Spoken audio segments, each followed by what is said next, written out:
Joining me now is Philadelphia City Council member Isaiah Thomas. He is also the chair of the Black Men for Harris, Pennsylvania wing, I guess you could call it.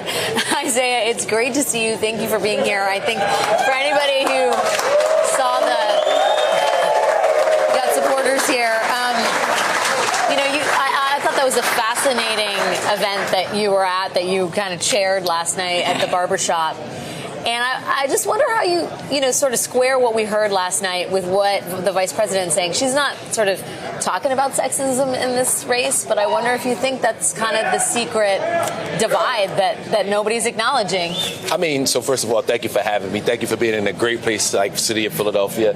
And at the end of the day, David Richardson, one of the organizers of the event last night, when we talked about what happened after the event, we acknowledged the fact that it was a great conversation, but we also really pretty much agreed that sexism is a real thing. Now, let's be honest. If the vice president would have went on TV and said sexism is really having an impact on this race, people would have called her even weaker than what they're calling her right now. We just watched the last segment where you heard people speak critically about her gender. Yeah. We listened to people vaguely bring it up in the barbershop as well. So you know for a fact that misogyny and sexism is a real thing in this country. And at the end of the day, people would have looked at her as trying to play the victim role. Yeah. So I'm happy that she took the perspective that she did, because at the end of the day, we know she's strong, right? We know she's educated. There's no way you can have the credentials that she have and served in the positions that she served in, and people then look at her as unqualified. That in itself is a certain level of sexism, and I can't think a male with the same credentials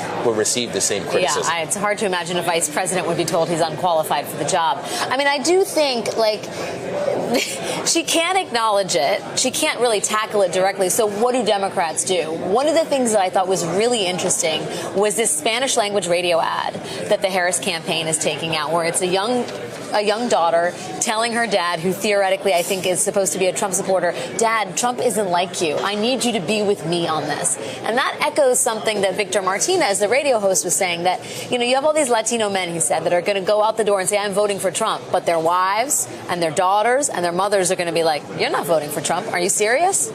First of all, I know that, you're not a spokesperson for any of these voting blocs. No. But do you think the wives or the women in the lives of these men who may have issues with Kamala Harris's gender actually are important ambassadors for all of that? Is that a phenomenon that might be applicable to the black community as well? I think it's a phenomenon that's real.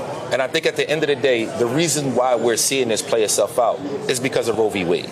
If you would have told me in my lifetime that I would have to fight for something that my parents fought for when they were teenagers and when they were younger folks, I would have never believed it. And I think when you look at the issue specifically that's on the ballot and the positions that the candidates have taken, Roe v. Wade is at the top of the food chain, but there's a lot of other things that directly impact middle-class folks, working-class folks, poor people, and people of color that both candidates have taken a position on, and they couldn't be further apart as it relates to their views on how the country should move forward. So at the end of the day, yes, I do think it's a real thing. The women matter. I do, because I also think that men have been strategically targeted as, I'll call, victims of misinformation. Yeah. And I think that some of that misinformation is starting to resonate with people when you hear, cities like Philadelphia talk about the immigration issue.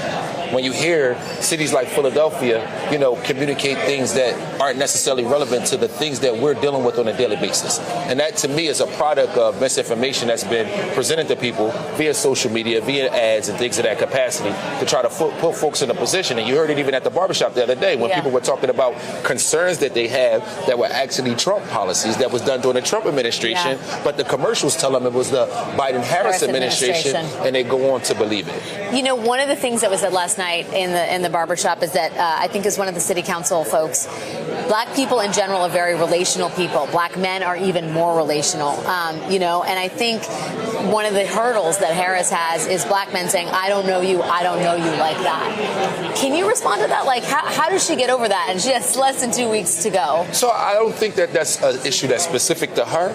I think that's a condition that people are beginning to communicate as it relates to what they want from their government. at the end of the day, when I think about this idea of having a relationship with your elected official and being able to have access to not just them, it's not that somebody want to call you on a phone or they want to touch you. They want to know government is working for you. I had a conversation with one of my mentees earlier today, and I was, just doing my outreach and my phone calls, and I asked him who he's voting for, and he began to communicate some rhetoric that I didn't necessarily like. So I cut him off, right? And I explained to him, this is my space. This is my territory. You're going to have to follow my lead when it comes to this specific issue because I'm the expert in this space, and you're the expert in the space that you work in. And when it's time for me to come to your space, that's where I call you. So at the end of the day, the relationship part matters significantly. And when people are used to having a relationship with anybody in several different industries, they're going to expect the same for their elected officials to go. And commanding the mic when necessary, right? Philadelphia Councilmember Isaiah Thomas, what a thrill to have you here. It's great. It's great seeing you over the last 48 hours. Thanks for your time, sir.